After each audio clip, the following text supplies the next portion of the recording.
যিনি আমাদেরকে সারা বাংলাদেশ বিশ্বের বিভিন্ন অঞ্চল থেকে আমাদেরকে বিশ্ব জামাতে মহাপবিত্র বিশ্ব অনুষ্ঠিতে বিশ্ব জাতির মধ্যে আল্লাহ আমাদেরকে একত্রিত করে আল্লাহ উপস্থিত হওয়ার তৌফিক আমাদেরকে নসিব করে। সেই জন্য আল্লাহর আসমানে আমরা একসাথে শুকরিয়া আদায় করে বলি আলহামদুলিল্লাহ। আপনারা এসে খুশি হয়ে যান, একটু মেহরবানি করে দরবার সঙ্গে এখন এই মুহূর্তে লক্ষ লক্ষ মানুষ লক্ষ মানুষ ও 12 লক্ষ উপস্থিত একসাথে বলুন আল্লাহু আকবার। মাইকের আওয়াজ যত দূর যাচ্ছে, যে যেখান থেকে শুনতেছে, একটু মেহরবানি করে হাত উঁচা করে বললেন আপনারা এসে খুশি না বেজা? আমাদেরকে কে এনেছে? কে একত্রিত করেছে? আমরা হাসপাতালের মাঠে আমাদেরকে আবার একত্রিত কে করবে? আমরা আজকে যেইভাবে উপস্থিত হয়েছে হাসপাতালের মাঠে আমরা এইভাবে আল্লাহর সামনে দাঁড়াবো, কথা ঠিক কি না? একসাথে একটু তাকবীর হবে, নারে তাকবীর। হয় না আওয়াজটা তো আমি একটু বলুন না।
সব জায়গায় দিয়ে দিই, যেখানে সেখানে উঠে করে যে ওটা বিড়ি খায় এটা তো কেউ দরকার নেই, কথা বলবে আপনি আর কথা দিতে হবে না, আর কথা দিতে হবে বিড়িটা গাছ দরকার নেই।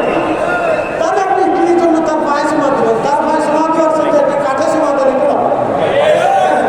কথা খারাপ বুঝবে না।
আমি বলি তোমার বেদাতের ফতোয়া নিয়ে এটা কাটি মুসা বান দিয়ে এক বেতার ভিতরে জমা করে তুমি তোমার বেটার ভিতরে নিয়ে সুন্দর করে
ইনশাআল্লাহ যতদূর সময় হাত বলতেই থাকবে।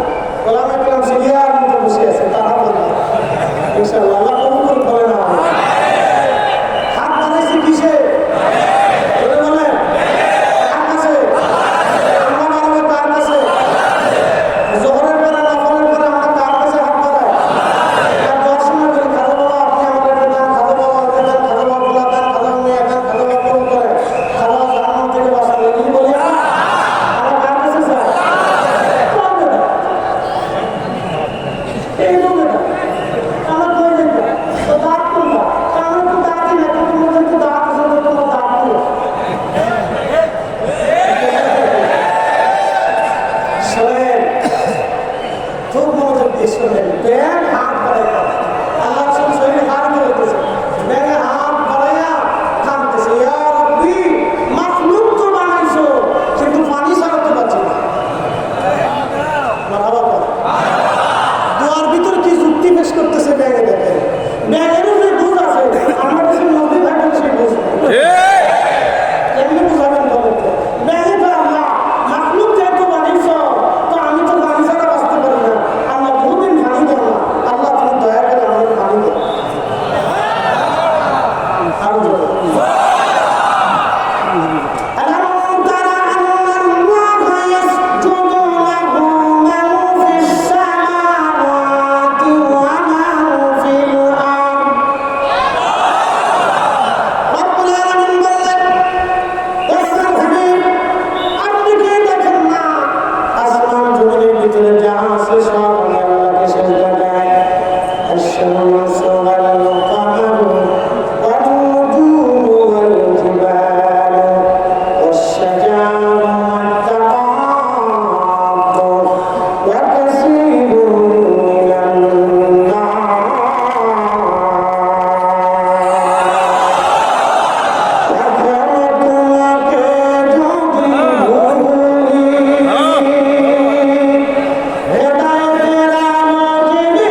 মারহাবা।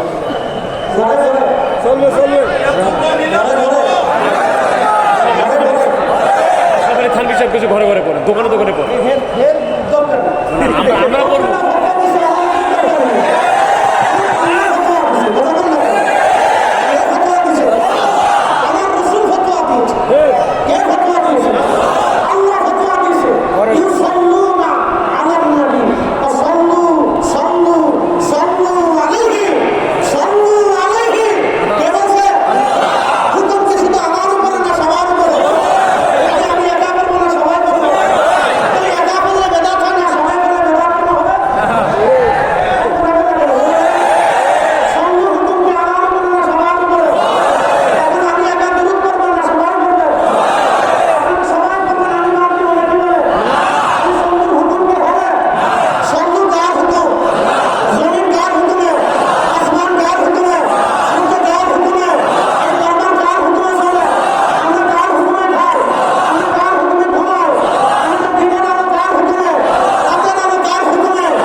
লজ্জাশীল বসে গ্রহণ করছে কাঁদতেছে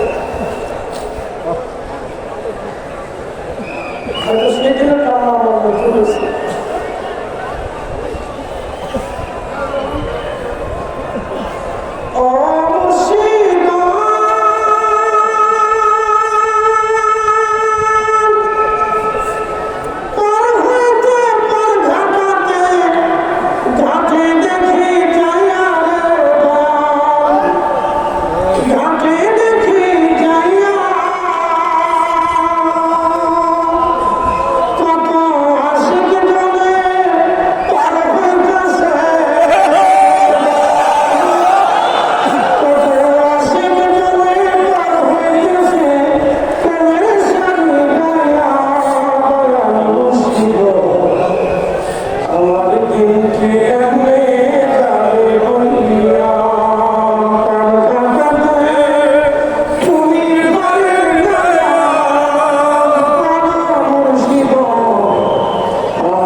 জীবনের দীর্ঘ সময় কষ্টের মধ্যে যাচ্ছে আল্লাহ জীবনকে চলবে পরিবর্তন হবে আল্লাহ সেই দিনের দোয়াটা হয়তো আল্লাহ মঞ্জুর করেছিলেন এই জন্য আল্লাহ কলিতে বসে না করে দোয়া করলে আমার আল্লাহ দোয়া মতো দোয়া হইলে করবে না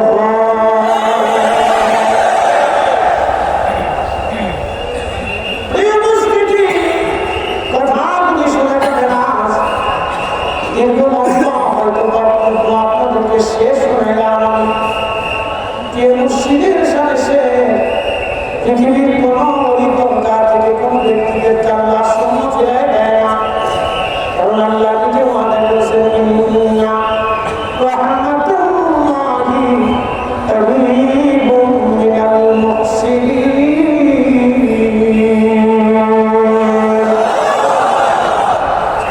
নিশ্চয় খোদার রহমত আল্লাহ ওলিদের নিকটবর্তী প্রিয় ভাইরা দোয়ার মতো ইবাদত যত আপনারা মনে করেন দোয়া হয়তো সাধারণ মুস্তাহাব কিন্তু বান্দা যখন দোয়া করে তখন বিনয়ে বিনয়ে বিনয়ে বিনয়ে আল্লাহর দরবারে হাত বাড়ায় হযরত ইমাম আহমদ ইবনে হাম্বল রাহিমাহুল্লাহ একটা ইমানি মাসালার জন্য একটা আকীদার মাসালার জন্য তিনি 4 বছর জেল কেটেছেন তৎকালীন খলিফা শুধু বলল ইমাম আপনি বলেন কোরআন আল্লাহর সৃষ্টি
খেসারত বড় কঠিন, আত্মসমালোচনা হচ্ছে সবচেয়ে বড় সমালোচনা। মনে কিছু নেবেন না, কথা আপনি দুঃখের সাথে বললাম, এটা আমাদের নিজেদের সমালোচনা, কথা ঠিক কিনা? আমরা আমাদের নিজেদের সমালোচনা করতে পারি না, আমাদের দায়িত্ব আছে, করতে হবে। ইমাম আহমদ ইবনে হাম্বল 4 বছর, একসাথে বলবেন কত বছর? 4 বছর। ইয়া রাব্বি, 4 বছর পরে জেলার সে বলতেছে, ইমাম আগামীকাল সকালে ফজরের নামাজের পরে আপনাকে ফাঁসি দেওয়া হবে, আগামীকাল সকালে ফজরের নামাজের পরে আপনাকে ফাঁসি দেওয়া হবে। আপনার যদি কোনো কিছু চাওয়ার থাকে আমার কাছে চাইতে পারে, কোনো কিছু ইচ্ছা থাকে আমাকে বলতে পারে। তখন ইমাম আহমদ ইবনে হাম্বল বললেন, জেলা কয়েদি জেলা, আপনি শোনেন, চাওয়ার আপনার কাছে কিছু নেই, বলার আপনার কিছু মুখে বলা নেই। আমি যার কাছে চাওয়ার তার কাছে চাবো, যার কাছে বলার তার কাছে বলবো। হযরত ইমাম আহমদ ইবনে হাম্বল তিনি এশার নামাজের পরে আরো অতিরিক্ত কিছু নফল নামাজ পড়লেন, নফল নামাজ। একসাথে বলেন না মারহাবা। কি নামাজ? এটা কি আল্লাহর কোরআন? ইয়া আইয়ুহাল্লাযীনা আমানু ইসতাঈনু বিস-সাবরি ওয়াস-সালাহ। আমাদের সাউন্ডিং কন্ডিশন অত্যন্ত দুর্বল, বললে লজ্জা করে। সাউন্ডিংটা অত্যন্ত দুর্বল, ওনার সেটিং করছে না, এটা ভালো সেটিং এটা খুব সমস্যা। শোনেন, হুজুর কেমন থাকতে যে সাউন্ডিং সিস্টেম দেখছি, বাপরে বাপ।